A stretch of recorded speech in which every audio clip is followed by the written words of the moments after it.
All right. The BFG by Roald Dahl. First chapter, The Witching Hour. Sophie couldn't sleep. A brilliant moonbeam was slanting through a gap in the curtains. It was shining right onto her pillow. The other children in the dormitory had been asleep for hours. Sophie closed her eyes and lay quite still. She tried very hard to doze off. It was no good. The moonbeam was like a silver blade slicing through the room onto her face. The house was absolutely silent. No voices came up from downstairs. There were no footsteps on the floor above either. The window behind the curtain was wide open, but nobody was walking on the pavement outside. No cars went by on the street. Not the tiniest sound could be heard anywhere. Sophie had never known such silence. Perhaps, she told herself, this was what they called the witching hour. The witching hour, someone had once whispered to her, was a special moment in the middle of the night when every child and every grown-up was in a deep, deep sleep, and all the dark things came out from hiding and had the world to themselves. The moonbeam was brighter than ever on Sophie's pillow. She decided to get out of bed and close the gap in the curtains. You got punished if you got caught out of bed after lights out. Even if you said you had to go to the lavatory, that was not accepted as an excuse, and they punished you just the same. But there was no one about now. Sophie was sure of that. She reached out for her glasses that lay on the chair beside her bed. They had steel rims and very thick lenses, and she could hardly see a thing without them. She put them on, then she slipped out of bed and tiptoed over to the window. When she reached the curtains, Sophie hesitated. She longed to duck underneath them and lean out of the window to see what the world looked like now that the witching hour was at hand. She listened again. Everywhere it was deathly still. The longing to look out became so strong she couldn't resist it. Quickly, she ducked under the curtains and leaned out the window. In the silvery moonlight, the village street she knew so well seemed completely different. The houses looked bent and crooked, like houses in a fairy tale. Everything was pale and ghostly and milky white. Across the road, she could see Mrs. Rance's shop, where you bought buttons and wool and bits of elastic.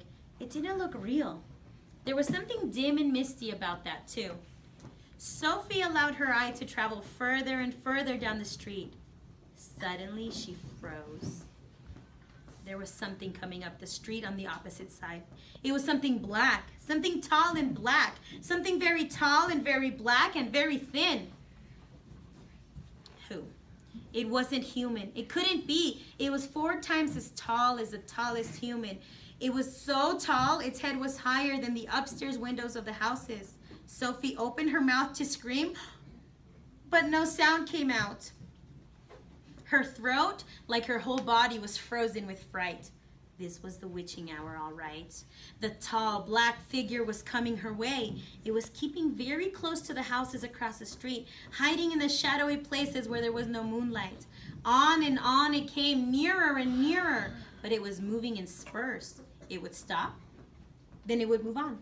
Then it would stop again. But what on earth was it doing? Aha! Sophie could see now what it was up to.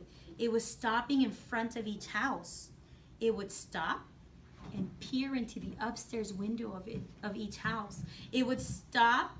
It actually had to bend down to peer into the upstairs windows. That's how tall it was. It would stop and it would peer in. Then it would slide onto the next house, stop again, and peer in. And so on all along the street. It was much closer now, and Sophie could see it more clearly. Looking at it carefully, she decided it had to be some kind of person. Obviously, it was not human, but it was definitely a person.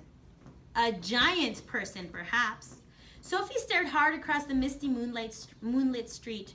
The giant, if that's what he was wearing a long black cloak.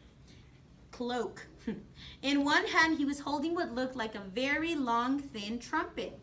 In the other hand, he held a large suitcase. The giant had stopped right now in front of Mr. and Mrs. Gucci's house. The Gucci's had a green grocery shop in the middle of High Street, and the family lived above the shop. The 2 Gucci children slept upstairs in the upstairs front room. Sophie knew that. The giant was peering into their window, into the window where Michael and Jane Gucci were sleeping. From across the street, Sophie watched and held her breath. She saw the giant step back in a pace and put the suitcase down on the pavement. He bent over and opened the suitcase. He took something out of it. It looked like a glass jar, one of those square ones with a screw top. He unscrewed the top of the jar and poured what was in it into the end of the long trumpet thing. Sophie watched, trembling. She saw the giant straighten up, and she saw him poke the trumpet in through the window of the room where the Gucci children were sleeping. She saw the giant take a deep breath, and he blew through the trumpet.